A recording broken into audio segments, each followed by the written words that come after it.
नमस्कार दोस्तों, मैं हूं या आप हूं, हम सबका पाला जो है बचपन से लेके आज तक तमाम जो है जादू टोनों से, टोने टोटकों से पड़ता रहा है दोस्त। ये आपका भी अनुभव होगा, मेरा भी अनुभव है। और ये टोने टोटके जो है भारतीय नहीं बल्कि दुनिया के तमाम देशों में पाए जाते हैं। ये टोने टोटके आज के युग में भी तमाम चल रहे हैं, जबकि ये वैज्ञानिक युग है। और आज जो है इन टोने टोटकों की कोई प्रासंगिकता नहीं है, कोई मतलब नहीं है।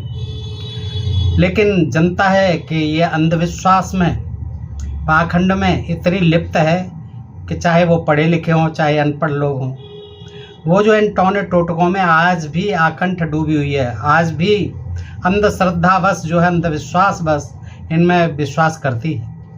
दोस्तों, ये क्यों है, इसका कारण क्या है? इसका कारण यह है कि हमारे जितने भी तथाकथित धर्मशास्त्र हैं, वेद से लेके रामायण, महाभारत, गीता और आपके पुराण, जितने भी ग्रंथ हैं, सब में इन टोनों टोटकों की बात कही गई है। और वो क्यों कही गई है? पहले जो है विज्ञान नहीं था। लोगों को लगता था कि जितनी भी बीमारियां होती हैं हमारे शरीर में, ये देवी देवताओं के रुष्ट होने के कारण आती हैं।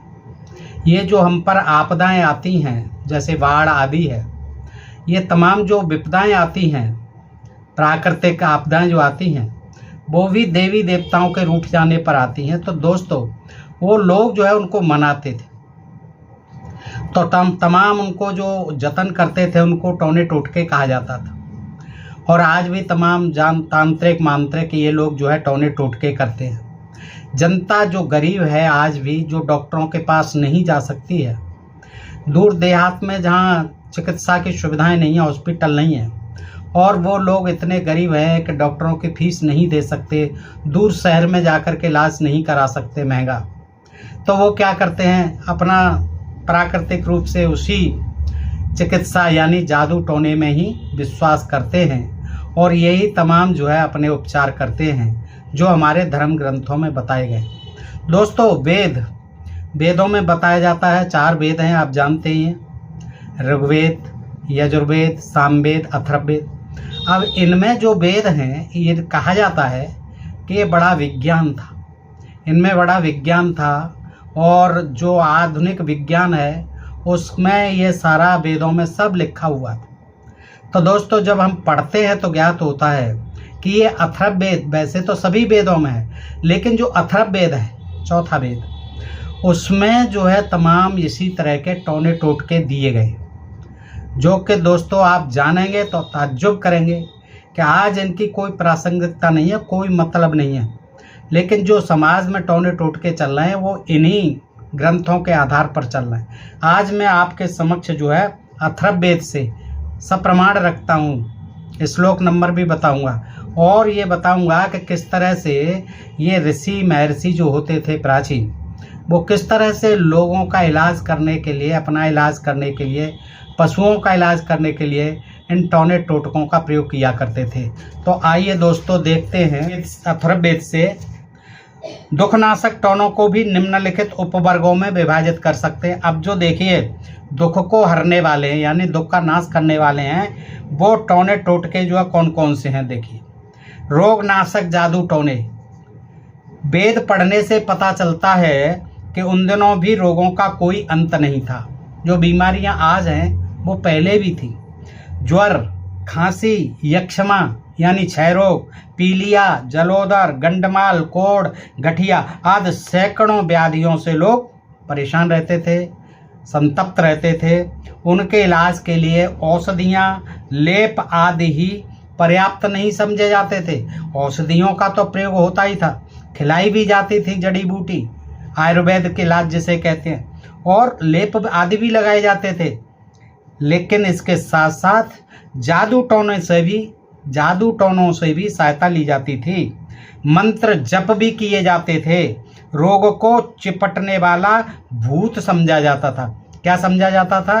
रोग को भी भूत, कि ये चिपट गया शरीर से, भूत समझा जाता था। और उससे पिंड छुड़ाने के लिए यानी उससे मुक्ति पाने के लिए नमस्कार भी किया जाता था रोग को। देखिए, अथर्ववेद अध्याय 1 25/4। नमः सीताय रुक्मणे नमो रूराय सोच से कृणमोमि, अर्थात शीत ज्वर को नमस्कार। शीत ज्वर को नमस्कार, अत्यधिक तपाने वाले ज्वर को नमस्कार करता हूँ। जो प्रतिदिन व 2 दिन निरंतर आता है, वह तीसरे दिन आता है, उस बुखार को नमस्कार। अब उस समय ये पैरासीटामोल तो थी नहीं, ये क्विनेन वगैरह की गोलियाँ थी नहीं, ये तमाम जो है जुकाम आदि की गोलियाँ थी नहीं। तो वो क्या करते थे, नमस्कार करते थे कि भाई तू हमारा प्रणाम स्वीकार कर और हमारा जो है पीछा छोड़ दे। तो इस तरह से क्या करते थे, देखिए ये वेदों का ज्ञान है। शीत ज्वर को नमस्कार, अत्यधिक तपाने वाले ज्वर को नमस्कार करता हूँ। जो प्रतिदिन वह 2 दिन निरंतर आता है, वह तीसरे दिन भी आता है, उस बुखार को नमस्कार।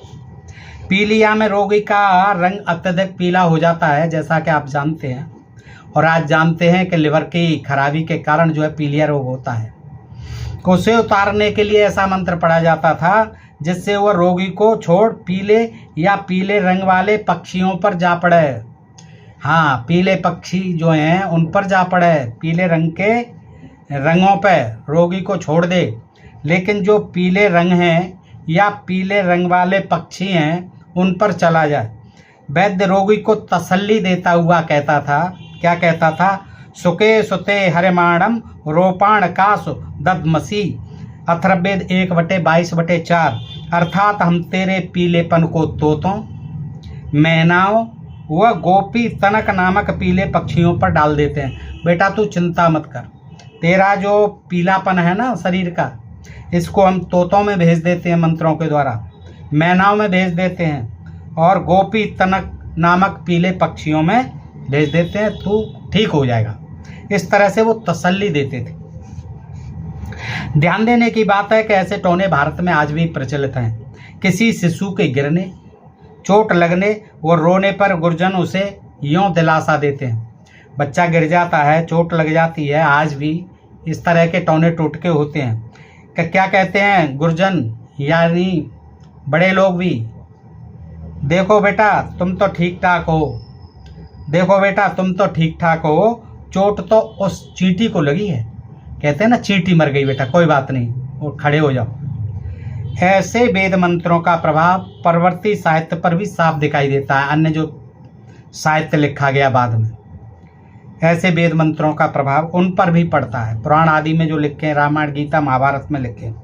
उदाहरणार्थ पारस्कर गृह सूत्र 3/6/2 में कहा गया है कि सिरदर्द दूर करने के लिए वैद्य अपने हाथ गीले कर रोगों की भौहों पर फेरता। गीले हाथ किए उसने सिर दर्द के लिए वैद्य ने, और क्या करता कि रोगी की भौहों पर फेरता तथा साथ ही यह मंत्र भी पढ़ता, क्या, तुम्हारी आँखों, कानों, ठोड़ी आदि से सिर पीड़ा को दफा करता हूँ, भगाता हूँ।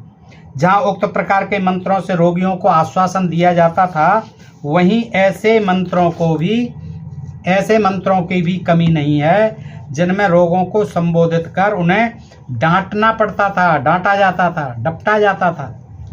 उदाहरणार्थ जैसे सूर्य की किरणें अति तीव्र गति से दूर दूर जा पहुंचती हैं, वैसे ही हे खांसी तू समुद्र की तरंगों में जा पड़। एक खांसी को डपटने के लिए क्या कहता है वैद्य, जो है मंत्र भी पढ़ता है कि जैसे सूर्य की किरणें बहुत तेजी से दूर दूर तक जाती हैं, वैसे ही तू खांसी यहाँ से चलकर भाग, दूर जागिर कहीं समुद्र की तरंगों में। इस तरह से कहते थे। रोगियों और रोगों के अतिरिक्त तो औषधियों को भी संबोधित कर रोगी को स्वस्थ करने की प्रेरणा दी जाती थी, उन्हें भी संबोधित किया जाता था औषधियों को। जैसे अथर्ववेद 4/12/1 में टूटी हड्डी को जोड़ने के लिए अरुंधति औषधि से कहा गया है। टूटी हड्डी को जोड़ने वाली औषधि यानी अरुंधति, उससे क्या कहा गया है, अथर्ववेद 4/12/1, अर्थात हे अरुंधति तू वस्तुतः जोड़ने वाली है, टूटी हड्डी को जोड़ने वाली, तू इस टूटी हड्डी को जोड़ दे। उससे भी प्रार्थना की जा रही है, किससे, अरुंधति औषधि से। अब देखिए शत्रु को नाश करने वाले, शत्रु का नाश करने वाले जादू टोने भी देखे हैं। क्या है, रोग तो हमारे स्वास्थ्य को ही हानि पहुंचाते हैं, किंतु शत्रु धन जन भूमि शांति आदि सभी कुछ हर लेते हैं। रोग न केवल स्वास्थ्य को ही हमारे को बर्बाद करते हैं, किंतु शत्रु धन जन भूमि शांति आदि सभी कुछ हर लेते हैं। उनसे रक्षा तथा उनके नाश के लिए वैदिक युग में अनेक जादू टोनों का प्रयोग किया जाता था। उन टोनों में अस्त्र शस्त्र, फंदा, जाल, सड़ी गली रस्सी आदि अनेक वस्तुओं का व्यवहार होता था। शत्रु दलों के दलन के लिए पेड़ पौधों से भी अनुरोध किया जाता था, यानी अपने शत्रुओं को मारने के लिए, उनका संहार करने के लिए पेड़ पौधों से भी अनुरोध किया जाता था। और रोगों को, क्योंकि रोग जो हमारे स्वास्थ्य को हानि पहुंचाते हैं, उसी तरह शत्रु भी धन जन भूमि शांति आदि सभी कुछ रोग हर लेते हैं स्वास्थ्य के साथ साथ। तो उनसे रक्षा और उनके नाश के लिए वैदिक युग में अनेक जादू टोनों का प्रयोग किया जाता था।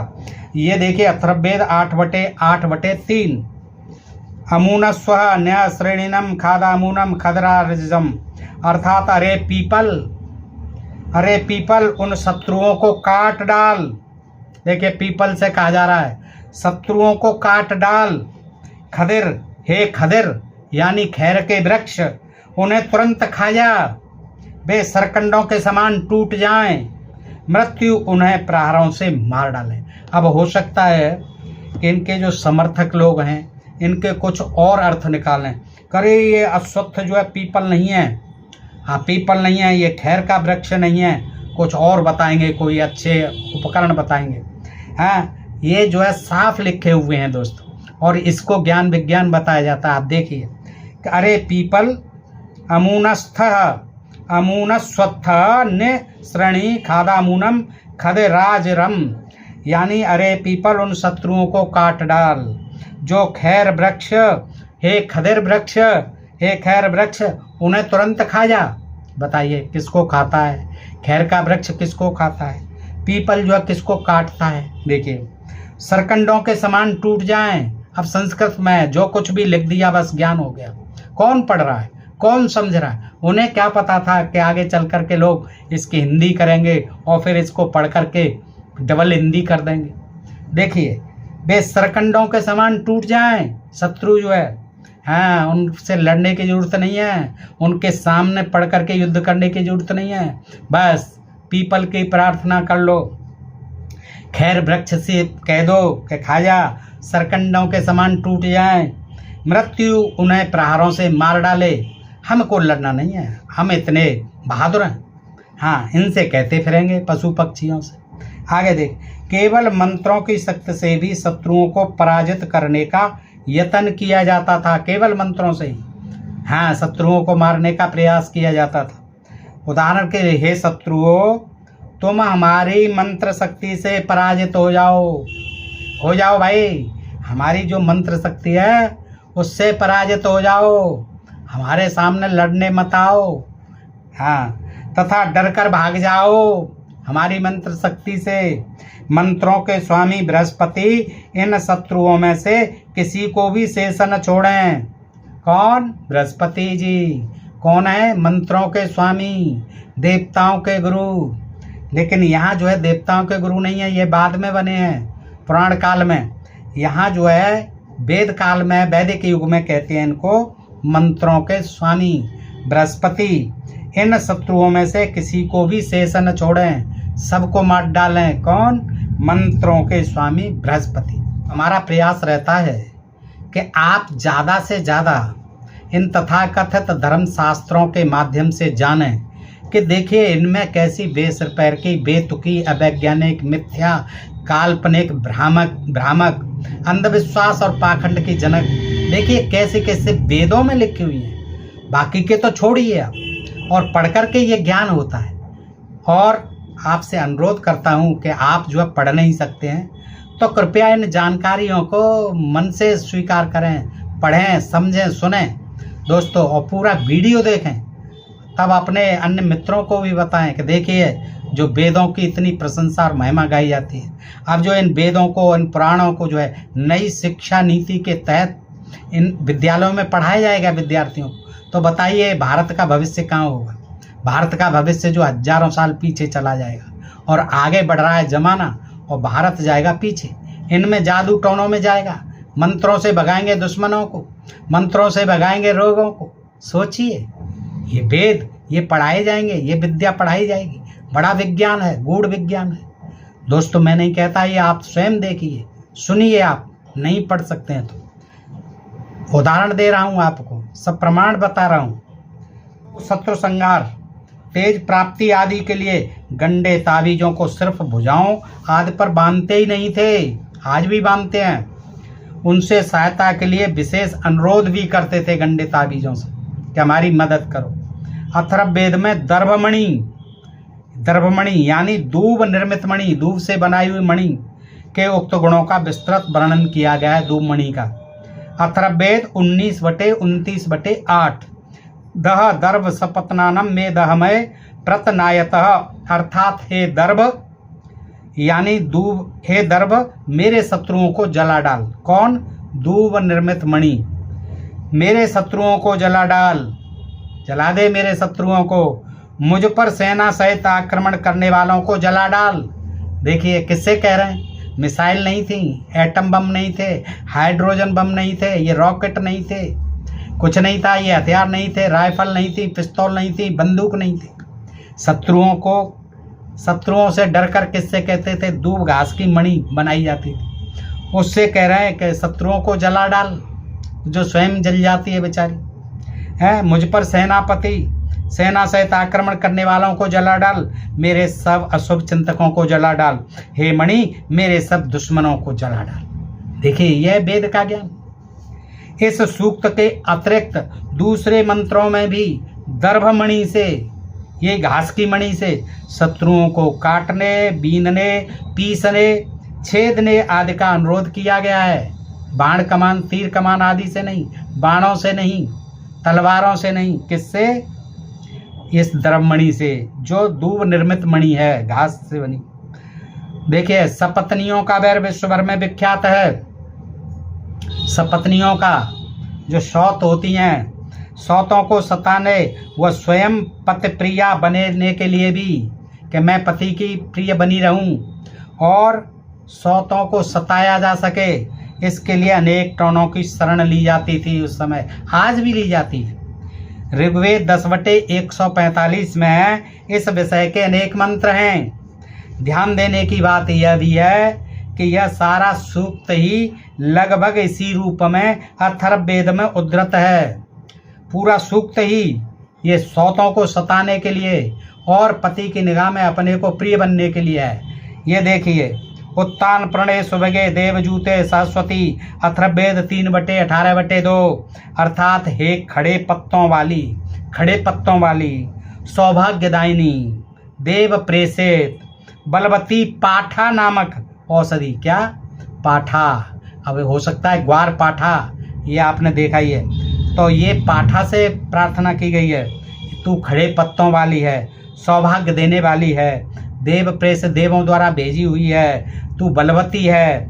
पाठा नामक औषधि, तू मेरी सौत को दूर भगा दे, इससे बचा मुझे, भगा इसे, और पति को केवल मेरा ही कर दे। ये देखिए किससे प्रार्थना की गई? पाठा नामक औषधि से। ये थे इलाज। देखिएगा, प्राचीन काल में लोग भूत प्रेत, राक्षस, पिशाच, गंधर्व, अप्सरा आदि में विश्वास रखते थे और उनसे रक्षा के लिए औषधियों व मंत्रों का प्रयोग करते थे। उदाहरणार्थ अथर्ववेद 4/37/1/2 में अजश्रृंगी औषधि से कहा गया है। किससे कहा गया है? अजश्रृंगी औषधि से कहा गया है कि हे औषधि, अथर्वा पुरोहितों ने पहले तेरे द्वारा राक्षसी को मार डाला था। याद दिला रहे हैं, अथर्वा पुरोहितों ने पहले तेरे द्वारा राक्षसी को मार डाला था। हो सकता है कोई जहर होता होगा, जहरीली औषधि होती होगी, उसको पिला दिया होगा तो किसी राक्षसी को मार डाला होगा। उसी से प्रार्थना कर रहा है ये ऋषि।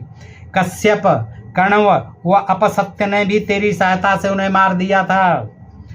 हम तेरी सहायता से अप्सराओं और गंधर्वों को जमा देते हैं, फ्रीज कर देते हैं। हे अजसरंगी, तू सारे राक्षसों को अपनी गंध से, स्मेल आती होगी उसमें, दुर्गंध आती होगी, अपनी गंध से नष्ट कर दे। ये देखिए, ये भी आपने उपचार देखा, क्या ज्ञान विज्ञान था, क्या चिकित्सा विज्ञान था। देखिए, अब देखिए दुस्वप्न, कुछ लोग जो है कहते हैं ना बुरे स्वप्न देखते हैं, उनके लिए भी जादू टोने होते थे, इलाज होते थे, आज भी होते हैं। सामान्य स्वप्न तो हम सबको आते ही रहते हैं, कभी कभी ऐसे स्वप्न भी आ जाते हैं जिनसे कभी कभी मनुष्य हड़बड़ा उठता है, घबरा जाता है। आपने देखा होगा, अचानक सोते सोते जो है ऐसा देखते हैं डरावना सपना कि चीखने लगते हैं, भागने लगते हैं, डरने लगते हैं। तो ये जो है क्या होता है, उनकी चीखें निकलती हैं, जागते उसे चिंताएं आ घेरती हैं। जब अचानक जग जाता है, कहता है अरे भाई जान बच गई आज, और वह किसी भावी अनिष्ट की कल्पना से दुखी हो जाता है। हमारे वैदिक पूर्वज भी ऐसे दुस्सपनों से दुखी होते थे। अथर्ववेद के कई सूक्तों यथा 16/5/8 में ऐसे ही स्वप्नों का वर्णन है। उदाहरणार्थ, विदम ते स्वप्नम जनित्रम ग्राह्या पुत्रो असि यमस्य करणः अंत को असि मृत्युरसि, अर्थात स्वप्न को देवसा मानकर ऋषि से कहता है, अरे स्वप्न, हम तेरी उत्पत्ति को जानते हैं, तू ग्राही चुड़ैल का पुत्र है। ऋषि क्या कहता है, उसे देवता मानता है स्वप्न को। और फिर स्वप्न से क्या कहता है ऋषि, स्वप्न से मंत्र के द्वारा, अथर्ववेद का 16/5/1/3 कहता है, अरे स्वप्न, हम तेरी उत्पत्ति को जानते हैं भैया, तू कहाँ से आया है। तू ग्राही चुड़ैल का पुत्र है। किसका पुत्र है? तू ग्राही यानी चुड़ैल का पुत्र है, यमराज का दूत है, तू प्राणियों का अंत करने वाला है। देखिए, स्वप्न मृत्यु है। इस प्रकार हे स्वप्न, हम तुझे खूब जानते हैं, ऐसा तू बुरे स्वप्न के प्रभाव से हमारी रक्षा कर। हाँ, जो तेरा भाई आता है ना बुरा स्वप्न, उससे हमारी रक्षा कर, क्योंकि हम तुझे जानते हैं, तू चुड़ैल का पुत्र है, यमराज का दूत है, और तू जो है क्या नाम है, मृत्यु है। हमारी रक्षा कर अपने बुरे स्वप्न से। इसी स्थल पर स्वप्न को विनाश, दरिद्रता, पराजय व देवरानियों का पुत्र कह दिया गया है। बुरा स्वप्न दिखाई देने पर प्राय मुख को तो भलीभांत धो दिया जाता था, परंतु स्वप्न बहुत ही भयंकर हो तो अनेक अनाजों के मिश्रण के बने हुए पुरोडास यानी टिकिया से हवन किया जाता था, यानी मुंह धो दिया जाता था। जो बुरा स्वप्न देखता था तो कहते थे ठीक है, अब वो उसको चैतन्य हो जाता था, चेतना उसकी आ जाती थी, जो स्वप्न में देख रहा था, जग जाता था आदमी, सचेत हो जाता था, तो चला जाता था उसका स्वप्न का भय। लेकिन फिर भी क्या किया जाता था, तमाम अनाजों का मिश्रण किया जाता था, उसकी टिक्की बनाई जाती थी और उससे हवन किया जाता था। इसके अतिरिक्त जिस करवट पर सोए हुए दो स्वप्न देखा गया हो, जिस करवट से सोने पर आया हो बुरा सपना, उससे त्याग कर दूसरी करवट पर सो जाते थे। ये तो सब कोई सोता है, हम भी जग जाते हैं फिर सो जाते हैं दूसरा करवट लेके। ऐसे कुछ सपनों के प्रभाव को अपने शत्रुओं पर डालने की भी कामना की जाती थी। उदाहरण के लिए देखिए, यानी अपने शत्रुओं पर भेजते थे ऐसे दुस्वप्नों के प्रभाव को। क्या? अथर्ववेद 16/6/2/4 अर्थात हे उसह काल, हम जिस बुरे सपने से डर गए हैं, उषा काल से प्रार्थना की जा रही है, वह हम जिस बुरे सपने से डर गए हैं वह तेरे प्रकाश से दूर हो, और उसे तू हमारे द्वेषी व शापदाता के पास ले जा, जो हमसे द्वेष करता है उसके पास ले जा उषा, और उसे जो हमें शाप देता है उसको उसके पास ले जा, जिससे हम द्वेष करते हैं उसके पास ले जा, और जो हमसे द्वेष करता है उसके पास ले जा। देखिए, अब देखिए, विषनाशक, विष को समाप्त करने वाले, विष का इलाज करने वाले जादू टोने आज भी होते हैं। प्राण हारक और स्वास्थ्यनाशक वस्तु को विष कहते हैं, जैसे संखिया, अफीम, धतूरा आदि वस्तुएं भी विष हैं, और सर्प, बिच्छू, विषैले बाण आदि से शरीर में पहुंचने वाले पदार्थ भी विष हैं। आजकल तो इन विषयों का इलाज प्राय औषधियों और शल्य चिकित्सा आदि से किया जाता है। विज्ञान का युग है। परंतु प्राचीन काल में जादू टोनों से भी इनका इलाज होता था।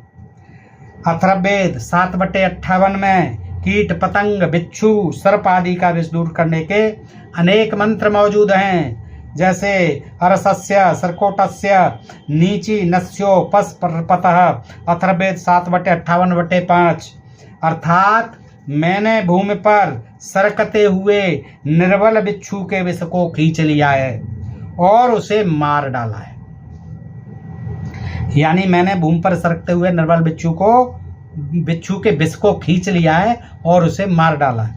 जहाँ मंत्र का ज्ञाता हो उस प्रकार से रोगी को ढाढ़स देता था, है साहस बढ़ाता था, उसको तसल्ली देता था, सांत्वना देता था, वहाँ बिच्छू को भी यूँ कहता था। बिच्छू को क्या कहता था? अरे बिच्छू, तू पूंछ व मुख दोनों अंगों से काटता है। देखिए, मुख से कभी नहीं काटता है बिच्छू, उसका डंक जो होता है उसी को मारता है। तो ये क्या कहते हैं अथर्ववेद में कि अरे बिच्छू, तू पूंछ व मुख दोनों अंगों से काटता है। मुख में तो तेरे विष है नहीं, पूंछ में भला क्या होगा? तेरे मुख में तो विष है नहीं, तो पूंछ में भला क्या हो? असल में तो उसकी पूंछ में नहीं, उसके जो पूंछ के ऊपर डंक होता है एंड में, अंत में, उसमें होता है। तो इसका मतलब अथर्ववेद के लेखक को ये पता ही नहीं है कि दोनों तरफ से नहीं काटता है, वो केवल डंक मारता है, उससे भी नहीं काटता है। और वो जो है पूंछ में भला क्या होगा? विष तो मुंह में तो है ही नहीं, लेकिन पूंछ का जो एंड होता है वहाँ तो होता ही होता है। विविध सर्पों के विष दूर करने के लिए कौन सा मंत्र पढ़ा जाता है? ये देखिए कि अथर्ववेद 7/58/1 तिरश्चिराजेर सितातः प्रदाको परिसंवृतम, अर्थात चाहे यह विष तिरछी धारियों वाले सर्प से, नाग से, करेरा से या कंक प्रभा सांप से आया है, इस जड़ी बूटी से उसे नष्ट कर दिया है। ये खाली बेटा तूने जड़ी बूटी, हमने लगा दी जड़ी बूटी। अब ये चाहे किसी सांप ने, विषैले सांप ने, किसी सांप ने काटा है, चाहे काले नाग ने काटा है, कोबरा ने काटा है, करैत ने काटा है, बायपर ने काटा है, करेरा ने काटा है, कंक प्रभा सांप ने काटा है, हमने इस जड़ी बूटी से नष्ट कर दिया है। उस तरह से सांत्वना देते थे। सम्मोहक जादू टोने यौवन के आगमन के साथ ही कुमार और कुमारियां एक दूसरे को अपनी ओर आकर्षित करने का उपाय करते हैं, उद्योग करते हैं। इस विषय पर भी वेदों में अनेक मंत्र हैं एक दूसरे को सम्मोहित करने के लिए। युवा और युवतियां, देखिए अनेक मंत्र हैं, इन्हें वशीकरण मंत्र कहा जाता है। जैसे यथेदम भूम्याम अधितृणम बातो मथायति अथर्ववेद 2/30/1, आधा श्लोक पढ़ रहा हूँ दोस्तों। अर्थात तू अनेक सूपों वाली कन्याओं के मन को ऐसे पकड़ कि जो उनके मन के अंदर है। सूपों वाली अनेक सूप हैं जिसके पास, अनेक सूपों वाली कन्याओं के मन को रे मंत्र तू ऐसे पकड़ जो उनके मन के अंदर है, वह बाहर आ जाए, खींच ले बाहर, और बाहर का भाव मन में चला जाए, अर्थात उनके मन में खूब उथल पुथल मचा दे। हाँ, इन मंत्रों के साथ जो टोना किया जाता था उसमें वृक्ष की छाल, तीर का टुकड़ा, अंजन वस्तुओं का प्रयोग होता था। सुख प्रसव कारक जादू टोने, आराम से प्रसव हो जाए बगैर प्रसव वेदना के। देखिए, ज्ञान विज्ञान की उन्नति के कारण अब स्त्रियों के लिए प्रसूति काल उतना संकट में नहीं रहा, उतना कष्ट में नहीं रहा जितना अतीत में था। कुंदनों प्रसव के पश्चात जच्चा बच्चा का बच जाना बहुत हर्षजनक समझा जाता था। बच जाती थी तो बहुत खुशी मनाई जाती, सौभाग्य की बात माना जाए कि भाई सकुशल जो है जच्चा बच्चा दोनों स्वस्थ हैं।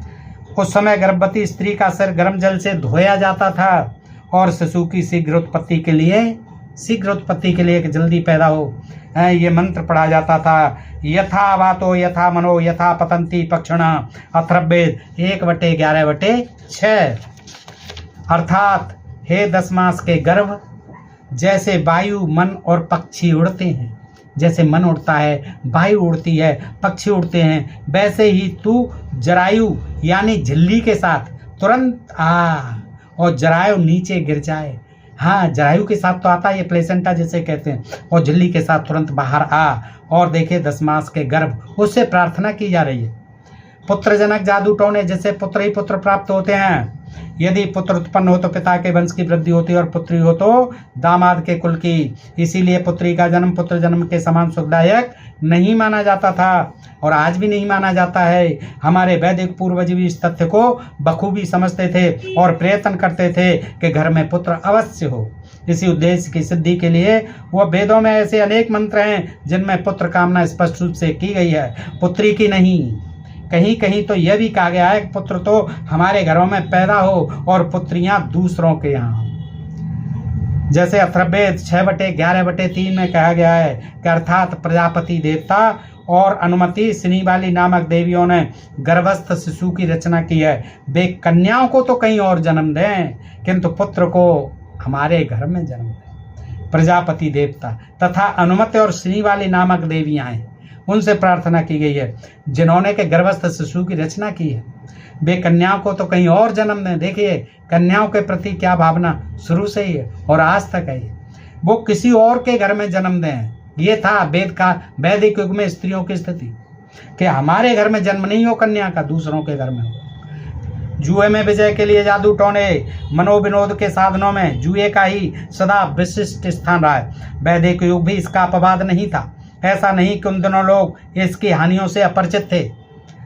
कनक ऋषि ने ऋग्वेद 10/34/3/4 में जुए के दोषों का दर्दनाक प्रस्तुत किया है।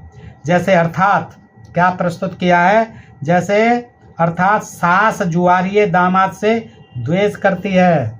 सास जो दामाद है जुआरी, उससे द्वेष करती है। पत्नी उसे पास नहीं फटकने देती है। मांगने पर कोई उसे कुछ देता नहीं है। जैसे बूढ़े घोड़े का कोई खरीदार नहीं होता, वैसे ही जुआरी का कहीं आदर नहीं होता। ऐसा होने पर भी खेलने वाले खेलते थे और यही कामना करते थे कि विजय उन्हीं की हो और पराजय प्रतिद्वंदी की हो। इस लक्ष्य की प्राप्ति के लिए वे जादू टोनों की भी शरण लेते थे। उनका ऐसा विचार था कि अप्सराएं इस कार्य में उनकी सहायता कर सकती हैं, क्योंकि उन अप्सराओं को जुए से विशेष प्रेम है। अप्सराओं के इस प्रेम का निर्देश अथर्ववेद में कई स्थलों 2/2/5/6/118/1 7/114/2/3 पर पाया जाता है। जुआ आरंभ करने से पूर्व पासों को धूप आदि से धूप दी जाती थी, उन्हें सुवासित किया जाता था और विजय प्राप्ति के लिए इस प्रकार के मंत्र पढ़े जाते थे।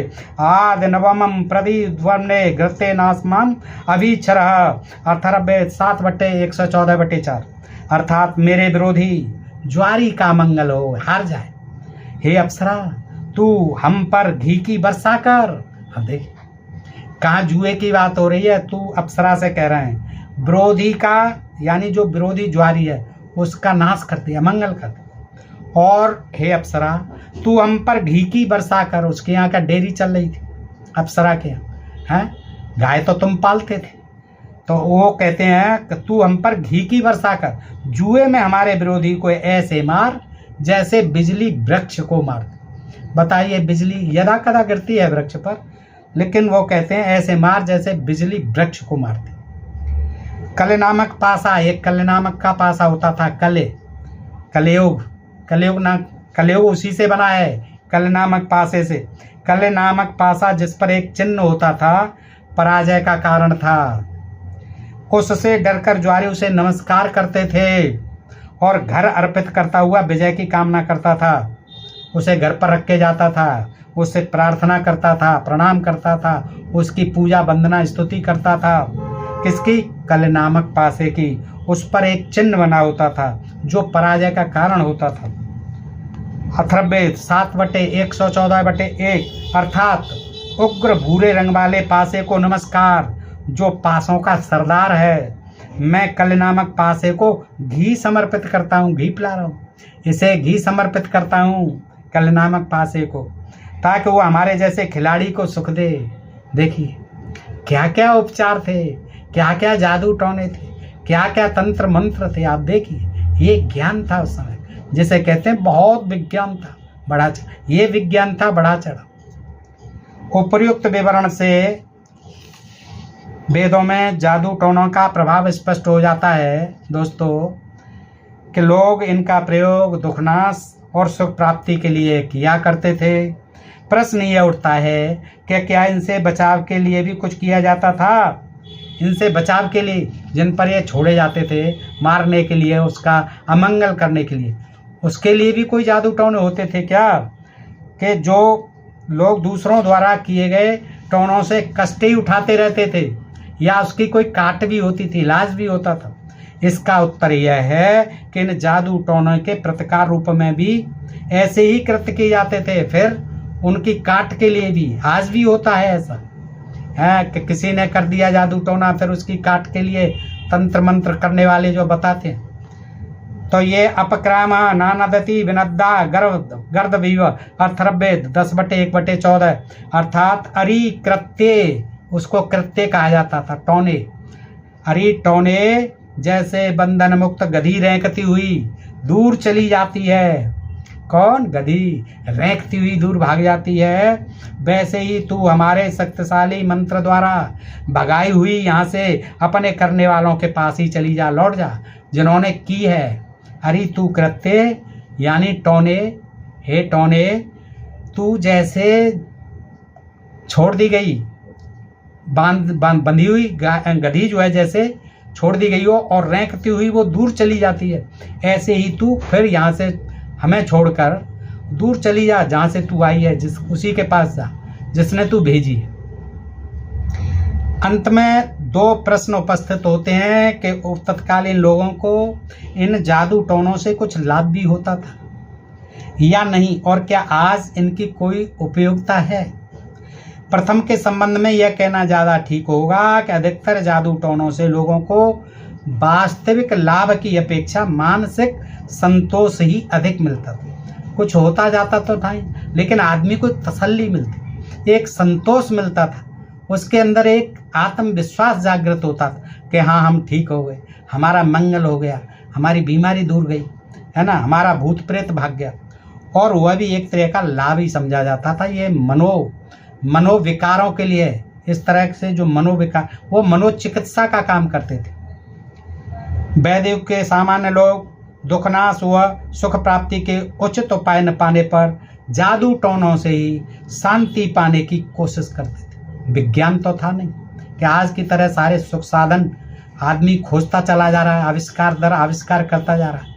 उस समय कोई चीज़ नहीं थी, यही जड़ी बूटियाँ थीं और फिर यही तंत्र मंत्र थे और यही फिर जादू टोने थे। अशिक्षित या अल्प शिक्षित लोग घटनाओं के कारण खोजने के लिए न विशेष उत्सुक होते हैं। कारण को कौन खोजेगा? क्या मतलब है हमें बुखार क्यों आया, कि हम क्यों खोजेंगे? हमें मलेरिया क्यों? चेचक को कहते थे देवी शीतला माता से होता, हैजा जो कहते हैं देवी नाराज हो गए, तमाम जो बीमारी, कारण को नहीं खोजते थे। कारण को तो वैज्ञानिक खोज पाएंगे और उन्होंने ही खोज की। हम जैसे अशिक्षित या अल्प शिक्षित लोग भला किसी को कारण क्यों सोचने लगे, और वो कैसे सोच पाएंगे, कैसे जान पाएंगे कारण को? और न वे समर्थ हो पाते हैं, वे तो यथाशीघ्र कुछ भी करो दुख मुक्त और सुखयुक्त होना चाहते। यही कारण है कि वैदिक लोग रोग मुक्त होने के लिए कभी तो टोनों को नमस्कार करते थे, कभी उन्हें डांटते डपटते थे, कभी अन्य प्राणियों पर फेंकते थे और कभी औषधियों को आदेश देते थे, औषधियों को भी डांटते डपटते थे। इसी प्रकार क्या पीपल या खदिर वृक्ष, खैर का वृक्ष शत्रुनाश से, उल्लू और कबूतर के आगमन का भावी विपत्ति से और जुए में जीत के पासों का नमस्कार से कोई संबंध बताया जा सकता है? मतलब क्या बताइए? पीपल का वृक्ष कभी कष्ट को हर सकता है, किसी को शत्रु को काट सकता है। खैर का वृक्ष किसी को मार सकता है। उल्लू और जो कबूतर है, इनके लिए जो मंत्र हैं वो क्या काम करते हैं, या वो किसी का अहित करते हैं या हित करते हैं? दूसरे प्रश्न का उत्तर यह है कि आज के युग में इनकी क्या उपयोगिता है। इसका उत्तर यह है कि आजकल ऐसे जादू टोनों की कोई आवश्यकता नहीं है, क्योंकि पहले की अपेक्षा आज ज्ञान विज्ञान पर्याप्त बढ़ गया है और लोग कार्य के पीछे कारण को भी जानना चाहते हैं और जानते हैं, खोज करते हैं, आविष्कार हो रहे हैं बीमारियों का कारण क्या है, इस आपदा का क्या कारण है। उसके लिए तमाम टीके खोजे जा रहे हैं, तमाम आधुनिक औषधियाँ, तमाम यंत्र जो है आधुनिक, और तमाम जो है आधुनिक चिकित्सा पद्धति का विकास हो रहा है। तो आज इनकी कोई उपयोगिता नहीं है। लेकिन जो लोग अल्प शिक्षित हैं या अशिक्षित हैं या जो गरीब हैं या जो ऐसे दूर दराज के इलाकों में रहते हैं जहां अभी विज्ञान का जो है ज़्यादा प्रचार प्रसार नहीं है, वो अभी सुख साधनों से वंचित हैं, उनके पास चिकित्सा सुविधाएं नहीं है, वहाँ डॉक्टरों की और हॉस्पिटलों की सुविधा नहीं है, तो वो आज भी बेचारे क्या करें, मजबूरीवश जादू टोनों में अंधश्रद्धावश विश्वास करते हैं, और जिसे हम अंधविश्वास कह सकते हैं। तो दोस्तों ये अंधविश्वास जो है वैदिक युग से ही, जब वेद थे और वेदों के माध्यम से फिर रामायण महाभारत और तमाम ये पुराण आदि में ये सब वर्णित हैं दोस्तों। और बड़े बड़े जो राजा महाराजा देवी देवता वो जो है इनको मानते थे, जादू टोनों में विश्वास करते थे। दशरथ जी, राम जी, कृष्ण जी, इन सब ने कहीं ना कहीं जादू टोनों में विश्वास किया है, और वो तमाम फिर यज्ञ आदि करते थे इनसे अमंगल से मुक्त होने के लिए।